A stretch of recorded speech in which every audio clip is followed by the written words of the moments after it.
Welcome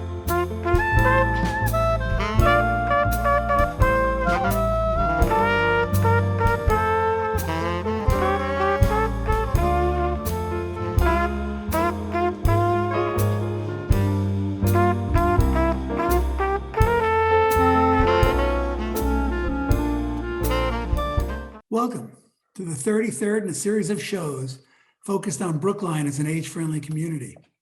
In 2012, the World Health Organization named Brookline its first age-friendly city in New England. This was the result of the work of residents and their commitment, the Select Board's attention, and the town department's responsiveness. Leadership was provided by Brookline Can, an all-volunteer organization that benefits residents of all ages. The Select Board recently appointed John VanScoyoc as liaison to the Council on Aging and the Age-Friendly Cities Committee, which reports to the Select Board. Mr. VanScoyoc is our guest today. John VanScoyoc is one of 5 Select Board members that provides leadership to the town. John retired in 2018 after 23 years of being a producer for a number of news talk programs for NECN, including Sue O'Connell on The Take, Jim Browdy on Broadside, Chet Curtis on Newsnight, and R.D. Saul on Newsnight. Prior to that, he spent 10 years as a managing editor with Christopher Lydon on the 10 o'clock news of WGBH. First 10 years of his career in journalism, John was the editor of a Citizen Group Publications. It's a family-owned weekly.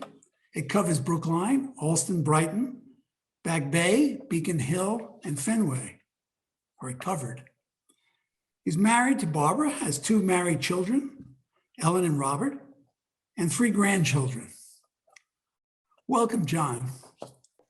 Thank you very much, Matt. It's a pleasure to be sharing this time with you. And it's also a pleasure to be on the Age-Friendly Cities Committee with you.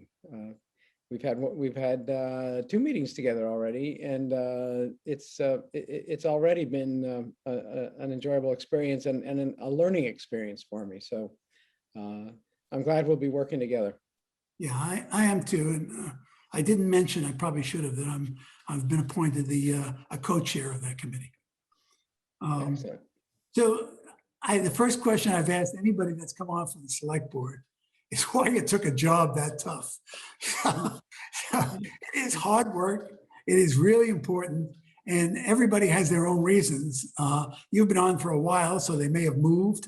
But I'd really like to hear what you see as your role and why you like it. Well, I do ask myself that question sometimes, but it goes even beyond the usual with me, in that not only did I take the job, I enthusiastically sought it. And in fact, it was not until the second time that I ran for the office that I got elected. So even after having run for it and lost, and that was several years ago, 22 years ago, I came back all those years later to prove the experts wrong. You do get second chances in politics, and the voters of Brookline were very kind to give me my second chance.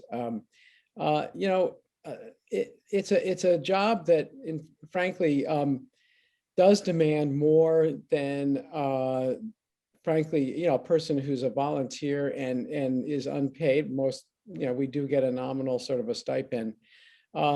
Should be expected to offer, but thank goodness there are people in Brookline, and I make an exception for myself in what I'm going to say next, in that I'm the only member of the board who's got as much time as I do to give to the job, because I've sort of been free of other obligations ever since I retired in 2018.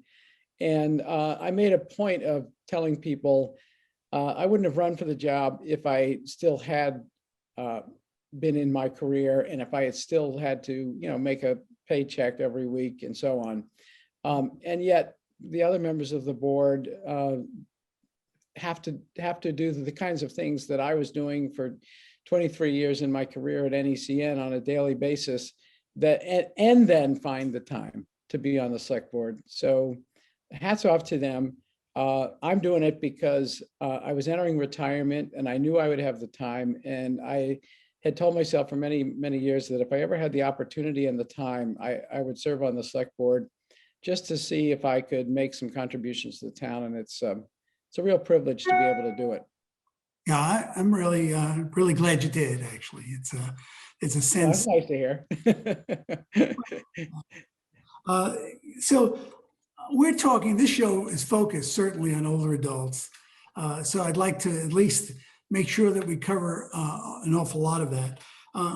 My sense, what is your sense of older adults in Brookline? What does that mean to you as far as their roles in Brookline? I've got a history going back to when I was not an older adult, when I was a young man and in my 20s and had just gotten married and had just gotten appointed editor of a paper called the Brookline Chronicle Citizen. Even back then, in my 20s, it didn't take very long to come to appreciate the special part that older adults play in Brookline. Brookline has always had a sizable population of older adults. And Brookline has always, as a community and as a municipality, paid special attention to the needs of older adults. And so imagine all these years later to be on the beneficiary end of all of that. And I think probably when I ran for select board, I may have been one of the first ones, or in recent experience anyway, to just come right out and say at the candidate appearance in front of the at the senior center, I'm one of you. I'm not gonna try to hide the fact that I'm not going to talk about the issues of older adults as though that's this group over here and I'm this person over there. I identify with the situation of older adults. I am blessed to be very sort of fit still, and in that sense, I don't experience all of the issues that older adults experience, but more and more, people in my circle, people I know personally, are experiencing those things. And so I think of my friends, not just and not just sort of voters who are older adults when I think of the situation of older adults in the community.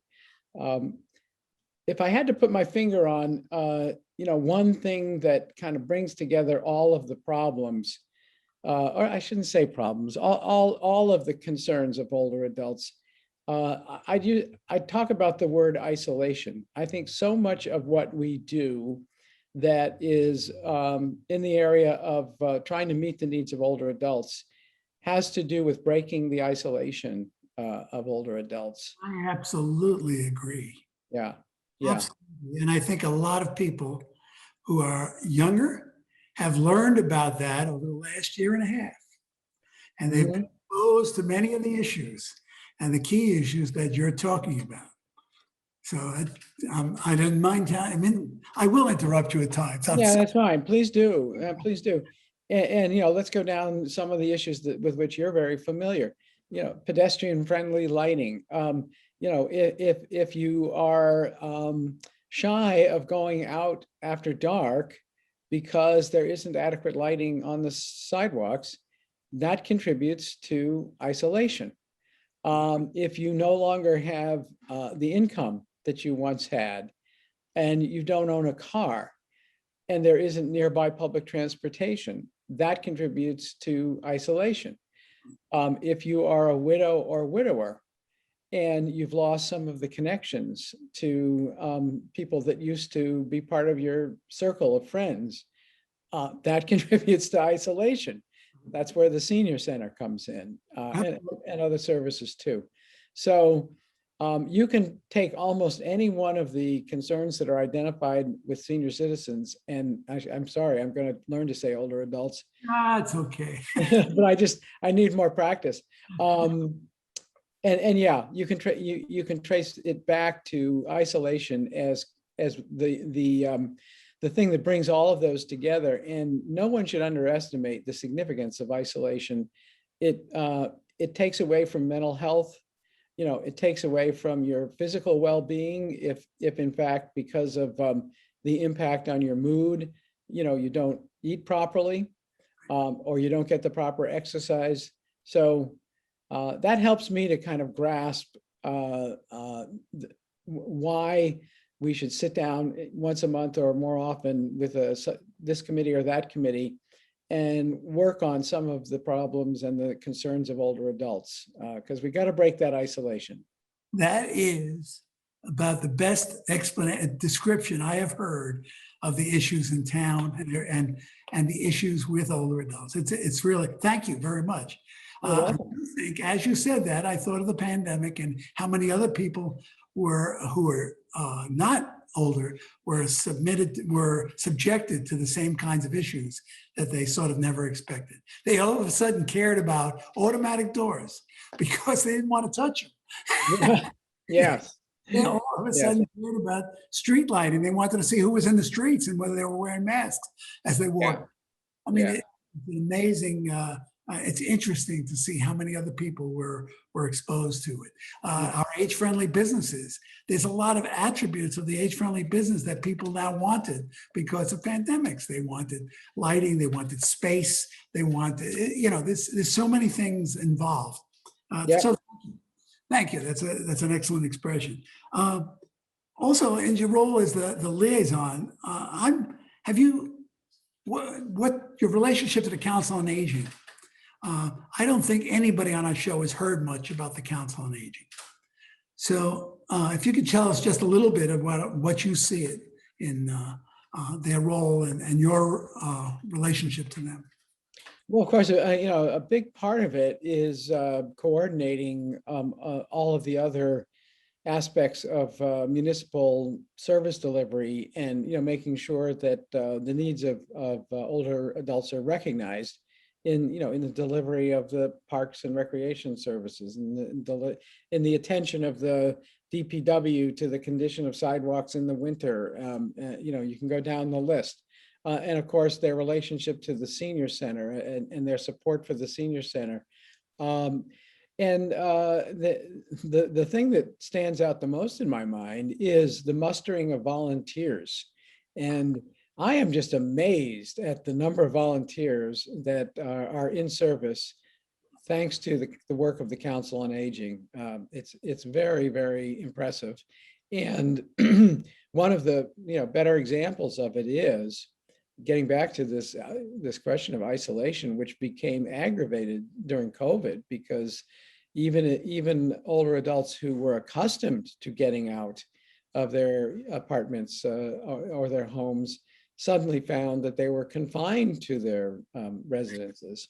And so that did contribute to some mental health questions. And there was fear, there was anxiety, there was the need for home visits. And guess who did the home visits? Other older adults, who were volunteers. I will say that we also had volunteers in the teenage level. Yeah. And God bless them. Yeah. Across generations. Yeah. So I myself want to state that they've done that. Absolutely. And some of those teenagers, and I'm going to mention in particular kids from the high school, they were volunteering for organizations like Brookline Mutual Aid and other organizations, and doing shopping and doing, sort of pick up something if there was a prescription that needed picking up or whatever, or just, the basics of everyday life. So yeah, it was a community-wide effort. But what getting back to the Council on Aging, the role of the Council on Aging in that was through their volunteers to train some of those volunteers to do the kind of, home visits that can provide reassurance, and also link people to services. So Yes, That's only one example, but we're very fortunate in the excellence of the services that we get through the Council on Aging. yes, and the senior center being back is certainly, Yeah, I hope it holds, but it's, right now, it's really, yeah, I know it's a dicey situation, and we're going to get an update at our next select board meeting as to what's actually going on with the increase. I think the last numbers I saw, just within the last 24 hours, indicated like a five-fold increase in the number of cases in Brookline. Now that sounds really alarming, but keep in mind we had kind of hit a low, a very welcome low in terms of the number of cases on a weekly basis in Brookline, and that now is escalating again, not quite to where I don't think we're quite at the level where somebody is thinking seriously about reinstating a lot of the orders from before, but ask me again in a week, ask me again in 2 weeks, ask Dr. Swanee Jett, our Commissioner of Public Health in a week or 2 we weeks. rely on them, yes. Yeah, we may have to take a serious look at that. Yeah, I think, I have noticed a definite increase. People are aware because there's a definite increase in the use of masks and the use of distancing, over the last week, over the last over the last week, actually. Yeah. People are seeing the numbers too, and they're also reacting to them. Well, just to bring that up to date, and I think people might be aware, I hope they're aware that there is a candidate who's going to run for state auditor from Brookline, Chris Dempsey, well-known around town. His dad's well-known around town. And Chris had a sort of kickoff for his campaign for state auditor last night at the VFW. And I walked in there foolishly without a mask, and thinking, we've been getting used to sort of going back to doing things without masks. Not last night, there was a room full of people, and interestingly enough, it was only the elected politicians like me and a couple of others, I won't name names, who we want our faces to be seen, and it's you can call it vanity, or you can call it, if I'm here and there are voters here, I want them to know I'm here, but so there were a few of us who did not have masks on, but other than the few politicians in the room, I would say almost everyone had gone back to wearing a mask, and that's probably a good idea right now. Yeah, I think you don't have to wait for it to be ordered in order to do it. So. Absolutely, we've learned the situations and what to look for, and it's time to do it. I see that absolutely. I agree. I'm glad you're communicating it, which brings up another subject. Yeah, I think you're pretty good at it, but I'd like to hear what you think. Communication is something that with older adults and with the public in general, you're pretty good at it, right? You have a newsletter. I try. You have a newsletter. You're on social media. You do public meetings, but I'd like to hear your take on how we get the word out and how we communicate. Well, I'm going to be very frank that I don't think we're doing as good a job as we need to do as a town right now. If you go to the websites of other towns, cities as well, you'll find some that I think have got a step or two ahead of us in terms of the clarity of their communications, the timeliness of their communications, the presentation of their communications in a way that is kind of prioritized and gets the word out of the important stuff first, and and then tells you where to find the other stuff easily. But I do want to say that it's easy to notice differences like that, and it's easy to criticize. But I've learned a little about exactly how difficult it can be to transition to sort of a different level of communication via your website, but also via your other avenues of communication with the townspeople. And one of the things that people need to think about is that before you polish up the product, you've got to be absolutely certain that it is secure. And I was actually glad to hear this. It was disappointing to find out that, we had to kind of prioritize something ahead of putting a really polished face on the product. But what we were prioritizing, in fact, I cannot argue with.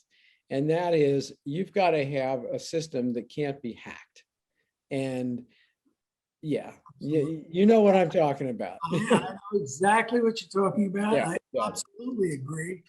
And I'm glad you brought that up, because that's. And so as I understand it, and I haven't studied this in depth, but I've talked to a couple of people about it. Our information services department, they're putting their first priority on making sure that we have a secure system, and they're doing a lot of work to make sure that there won't be somebody from some other part of the world who, either for purposes of mischief or, God forbid, for purposes of fraud, or for purposes of invasion of privacy. Think of all the records that are private records of the citizens of the town that are in the hands of the Brookline municipal government. That's a huge responsibility. And to hear that they are focused first on making sure that we have an airtight system that can't be hacked tells me that, we're doing the right kind of thinking. And I'm not going to get in the way of that, but I am going to, if we can ever kind of get past the emergency situation we're in of, kind of cleaning up all the problems caused by COVID, and start to sort of do a checklist of, what are the things that we can do better now that we have a little bit more time to focus on them. One of the things at the top of my list will be communications by the town. That's great. How do we get to you? What's the best way to reach you? Oh, gee. Well, you get to me easily, and I don't have it written on an index card like Tommy Vitolo, but you can always call me. And I'll say it slowly. People can write it down if they want to. 617-888-1663. That 888 makes people think that I'm making a robocall or something, but I'm not. I don't know how I got blessed with that number, but I did. So that's my personal cell phone number. More to the point, you'll see my email address listed when you go to the Select Board's page of the town website, and you can email me. And even more to the point, because I'm always pitching my weekly newsletter. I put out a weekly newsletter. It's called All Politics is Local, but even more important, it's the weekly newsletter of something called Good Government for Brookline. So there's a Good Government for Brookline website. If you go to that, and all you need to do is Google search Good Government for Brookline, you'll get there. If you go to that website, you'll see how you can sign up to get the weekly newsletter. So I've got well over 400 people now who have asked to receive the newsletter. That's the most important part. I made it a point of, I'm not going to just sort of, airdrop this on a list of email addresses that might be hundreds and hundreds of email addresses, but not necessarily people who are that interested in getting this newsletter. I'm going to let people ask for it, and then I'll put them on the list. And so these are, you have to ask to receive it, but once you ask to receive it, you'll get it every Monday around 7 o'clock in the morning. And I will tell you that local news, and I love the name, because local news takes our brain away for at least a while from national news. Yeah. And it's more important. And it's more important. Yeah. This is what really hits us. We got to keep the spirit of focus on the problems at home, and I mean at home in our own town, alive, because it's so easy to slip into only paying attention. The news is so dramatic on the world stage and on the national stage that it's easy to just kind of forget about the issues in your own backyard.